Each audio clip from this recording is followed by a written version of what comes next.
All right, everybody. Welcome to our monthly production stream, April edition. Exciting times in the market across all commodities. So let's get into it. Joining me here today, I'm Chris Noonan. Been on the webinar before. Good to see everybody again. We've got Jack, Senior Director. He's going to cover our nat gas slides.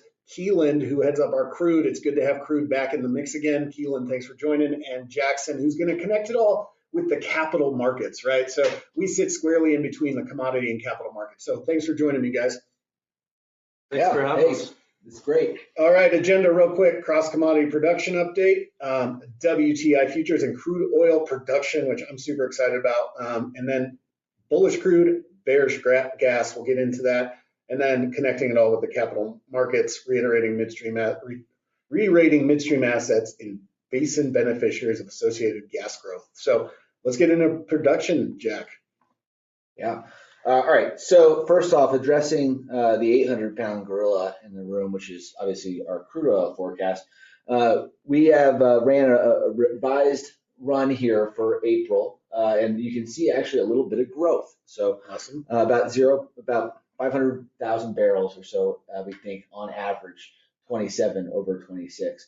But that is assuming that the 27 strip stays above $70, and that you do have a bit of a $10 per barrel, risk premium there. So the other 800-pound gorilla, which we've been seeing consistent growth out of, is obviously in gas to keep up with all the LNG demand. We have that growing at a 5% clip in 2027 on average.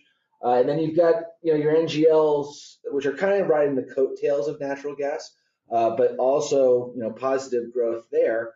We're going to talk about it again, but there are some potential potholes to that growth in fractionation constraints. Yeah, there's always constraints. We'll get into those. I'm excited in nat gas, Jack, because one, yes, our growth is consistent, but it's changed where it's coming from. Yes, and the price. So yes. Let's get into it. Jackson, next slide.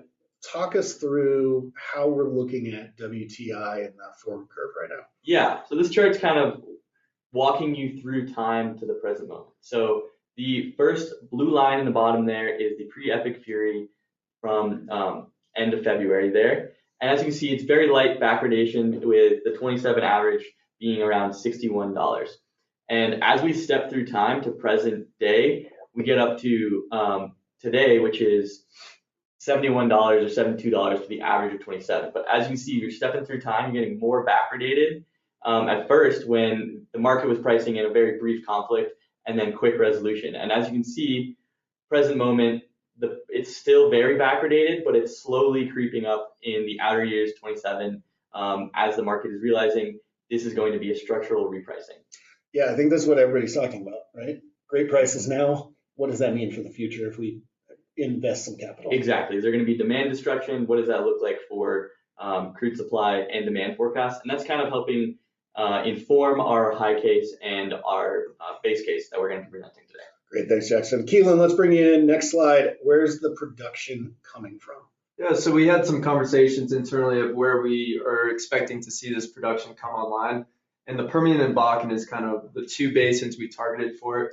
The Permian is a no-brainer. They've always been the growth engine as of the last kind of 5 years to a decade. In 2026, we're going to see around 200,000 barrels a day get added in production compared to our last forecast. And looking at 2030, you're going to see a growth of 550 barrels a day of production in the Permian. Now, if you go down right below that, you're going to see our pipeline flows. And I do need to note that these pipeline flows, the data, if anyone's familiar with T1, the data is lagged around 3 to 4 months. So the open capacity of around 270,000 barrels a day to Corpus and Houston, those are around 3 to 4 months ago of open capacity. Today, our current forecast of what those pipelines are flowing at run close to the nameplate capacity of those egress routes. Now, the Bakken is another basin that we targeted for where we expect to see growth. There's some private producers we're expecting to add on some of the rigs, and Continental Resources being one of them. They recently, before the conflict, dropped 3 rigs down to 0, and so we're expecting them to have 1 or 2 rigs come back online. So can I reflect on what you're saying here? One, a capacity's full in the Permian. So we're watching closely if there's going to be any expansions coming online or discussions of that based on what production response is. Two, we had Exxon growing 12.5% from year over year. They were really the only ones growing. So Jackson, we're going to have to see this really from the privates if we're getting this production growth. Yeah, exactly right, Chris. So the publics are going to be a little more hesitant to revise their guidance, especially as they're looking more at peer group outperformance and capital discipline. But the privates can absolutely capitalize on this forward curve and incentivize growth. Especially, we've done analysis as well comparing historical events, and the privates are much more sensitive to this type of change. It'll be interesting watching. Keelan, any comments on what I said around the pipes being full and what we're watching for there? Yeah, absolutely. We've been evaluating what pipes might be announcing an expansion kind of due to this increase in production. And one of the pipes, or I guess corridors we're looking at, is that Corpus Christi corridor. Gray Oak, they had recently finished a phase 2 expansion, so we don't see them expanding anytime soon. Now, Cactus 1, 2, and 3 are the pipes that we've kind of identified as potential expansions as those kind of come up closer to their nameplate capacity. And that's Gray Oak is, who owns Gray Oak? Enbridge. Enbridge, and then the Cactus are all owned by Plains, correct? Correct. Okay, well, we'll watch them closely.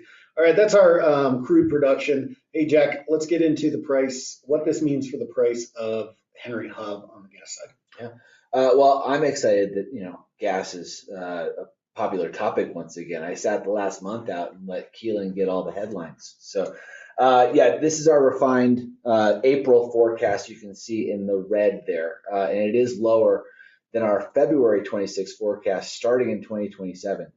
Near-term forecast stays the same. We think that the production response that we're seeing on the crude side will lead to associated gas gains starting in 27 through about 2029. So the more of your gas supply that comes from a $0 basin, the lower the price is going to be overall, thus the decrease there. Yeah, so if I sum this up, near term, we're fairly in line with the forward curve starting kind of early 2027. We believe the associated gas will drive down the Henry Hub spot price. And importantly, by that first quarter, 27, there is the infrastructure in the basin to carry that gas out. I know, exciting stuff. All right, let's move on to the next one. Where do we see that supply coming from just to roll this together? Yep. So the lion's share of the 1 BCF a day of additional associated gas production comes from the Permian. You can see that showing up there, right there in 27. Where one basin gains, other basins have to give up, and those are the tier 2 basins there. You can see, particularly in the Anadarko, and then down the line, Green River, Piceance, Barnett, and Fayetteville, as you can see in our break-even ranking chart on the left. So just to bring this back together, 2 months ago, we had a $5 gas call, tier 2 basins coming online. That's changed. Yes. So now at a lower, cost there, the Permian really stands up. Okay, let's get into demand, Jack. Our demand is probably conservative. Let's just throw that out there, and that's okay. We are watching pieces to come online because we do believe there's probably more demand coming. Yeah, and where we are conservative, that 15.2 BCF of LNG feed gas growth, I've seen higher numbers, but I like our utilization figure there. For power demand, specifically for data center development, our risk-weighted forecast is where that 5.2 BCF a day comes from. However, the top line number for data center development through 2030 is closer to 10 BCF a day. What you don't have yet to realize that 10 BCF a day is a lot of the midstream FIDs that you need, and then last mile pipeline development. Then finally, we haven't really factored in a lot of potential reshoring of industrial demand, but we're going to be taking a closer look at that going forward. Yeah, I do think we need to watch that industrial demand and the data centers, right? We're already hearing from some of the large AI models that they need computing power. So, and we'll get into that in a second. All right, Jackson. Hey, real quick on NGLs. We know pipelines are overbuilt. Overbuilt's a funny term, but we have plenty of capacity. where we're watching is at the frac. Yeah, absolutely. So as Keelan touched on, with a ton of Permian production growth that we're seeing coming online in 27 here, you get associated gas, like Jack was talking about. You also get associated NGLs. So with that, we have much higher NGL forecasts driven by the crude growth. And if you look, like Chris just said here, the pipes are overbuilt. So there's a ton of latent capacity. But once you get to the fractionators, you are extremely constrained. So it's either going to have to get shut in or they're going to put it in storage because you can't frack and therefore can't clear your NGLs in the water, where over 40% of NGL demand is from the US. Yeah, so let's roll this. On the crude side, we're looking at, hey, do we need some expansions on the Corpus? On the nat gas side, looking at last mile, how do we feed the upgrade of our data center power demand? And now on the NGL side, how are we going to frack all this stuff to get it? So very interesting dynamics. Goes back to the fundamental thesis of all of our work. Look at it through infrastructure and all the molecules are connected. Yeah, 100%. All right. Another thesis we have is you got to look at capital markets to understand the commodity markets, and you have to look at commodity to understand capital markets. So, Jackson, Traverse, did they set a new precedent here? Yeah. Is this a possible re-rating of U.S. midstream valuations? So, on March 31, Abu Dhabi-based 2.0 acquired Traverse Midstream for $2.25 billion. And Traverse is a holding vehicle. It holds a 35% stake in Rover and a 25% stake in the Ohio River System gathering. So our financial models see that about $200 million total, valuing the deal at about 11.3 times. So this is interesting because there's a lot of competition and now even global competition into U.S. midstream. So comparing that to ArcLight's 25% of NGPL last year at 11 times, which is a FERC-regulated interstate system with no gathering, basically they're paying a higher multiple for a lower quality asset.